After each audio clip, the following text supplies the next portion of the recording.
Comment fait-on pour convaincre quelqu'un d'une idée ou d'un projet? Vaste sujet, évidemment. Il y a des psychologues, comme Roger Mukeli, il y a déjà une quarantaine d'années, ou plus récemment Howard Gardner aux États-Unis, qui ont passé leur vie à essayer de comprendre comment on pouvait influer sur les opinions de quelqu'un. Et au fond, ce qu'ils ont découvert et ce qu'ils ont écrit, c'est que les gens étaient souvent convaincus, au fond, par leurs propres opinions plutôt que par l'opinion des autres. Alors, j'ai en tête un souvenir qui m'a beaucoup marqué. C'était il y a une vingtaine d'années, j'étais un jeune, donc j'avais une trentaine d'années, j'étais manager d'une équipe de consultants et je devais pour la première fois présenter un projet au comité de direction d'une grande banque. C'était un grand projet de formation et le patron de cette banque était une terreur. Et le directeur de la formation était venu me voir dans mes bureaux la veille à 8h, 9h du soir en me disant « Je voudrais que vous vérifiez avec vous les mots que vous allez écrire sur vos transparents ». À l'époque, on avait des transparents qu'on posait sur vous savez, les rétroprojecteurs.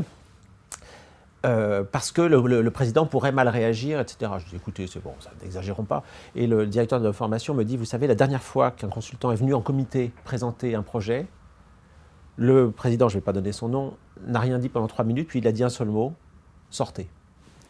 Donc là, j'ai commencé à m'inquiéter et à demander à ce directeur de formation quels sont les mots qu'il ne faut surtout pas employer, qu'est-ce qu'il ne faut surtout pas dire, comment faire pour ne pas me retrouver dehors au bout de 5 minutes de présentation.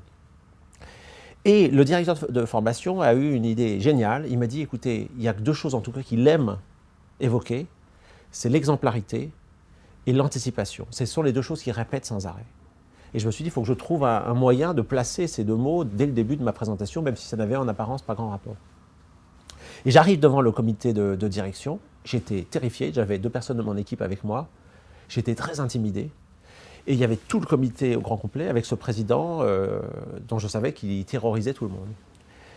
Et je pose mon premier transparent en tremblotant et je me dis, il faut absolument que je suive les conseils du directeur de formation. Et donc je dis, voilà, on va parler de votre projet de formation.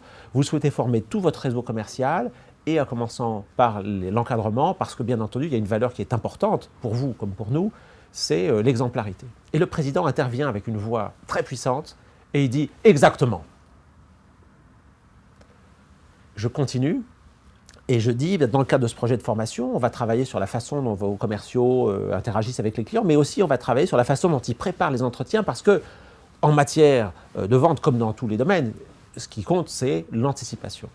Et là, le président m'interrompt, il me fait signe, il m'interrompt, et il dit aux membres de son comité, « Messieurs, mesdames, c'est ce que je vous dis tout le temps ». Et à partir de ce moment-là, il a commencé à approuver tout ce que nous présentions avec mon équipe. Le reste du comité, comme ils étaient terrorisés par le président, ils hochaient la tête, vous savez, comme les petits chiens qu'il y avait sur les plages arrière à une époque. Et le président, à la fin de la réunion, s'avance vers moi, me serre la main, me met la main sur l'épaule, me dit vraiment, c'était passionnant, nous allons faire des grandes choses ensemble, etc. Et le directeur de formation m'a raccompagné à l'ascenseur, il m'a dit, on ne l'a jamais vu comme ça.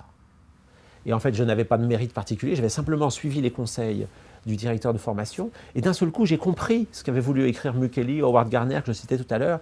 Les gens sont convaincus par leur propre opinion. Et ça rejoint une phrase aussi qui a été souvent dite dans les écoles de vente, mais qu'il faut sans doute avoir vécu sur le terrain pour comprendre.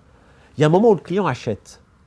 Et souvent, on pense qu'il faut absolument faire comprendre au client nos arguments. Le client achète quand il a compris. Non, non, le client n'achète pas quand il a compris. Le client achète quand il sent qu'il a été compris. Donc pour convaincre quelqu'un, la première chose, c'est de lui montrer qu'on l'a compris. La deuxième chose, c'est de présenter sa solution avec des arguments qui correspondent aux motivations du client. Alors, parce que le client, finalement, il a 2 types de besoins. Il a des besoins qui sont rationnels, besoin d'une solution à un problème donné. Il y a des besoins qui sont des besoins plus psychologiques. Vous avez des gens qui ont un besoin avant tout d'être rassurés. D'autres qui ont le besoin de se valoriser. D'autres qui ont le besoin d'être à la pointe, de chercher des choses nouvelles. D'autres qui ont le besoin de garder leur confort, de ne pas s'embêter la vie. D'autres qui ont le besoin de sentir qu'ils font une affaire.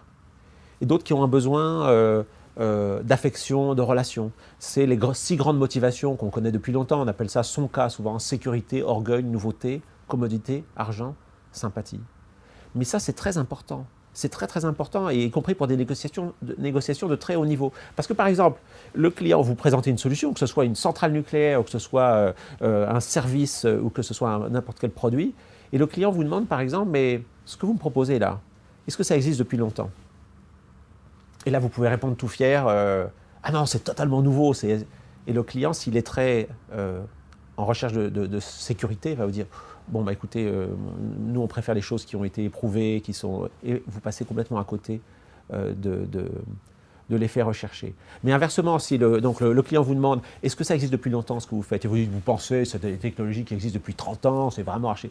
Et là, le client dit, bon, bah, écoutez, laissez tomber, nous, ce qu'on cherche, c'est des choses qui nous donnent un temps d'avance. Vous savez, je vois sur les blogs aujourd'hui, on parle de tas d'innovation. Et là, d'un seul coup, vous voyez que vous êtes à côté de la plaque.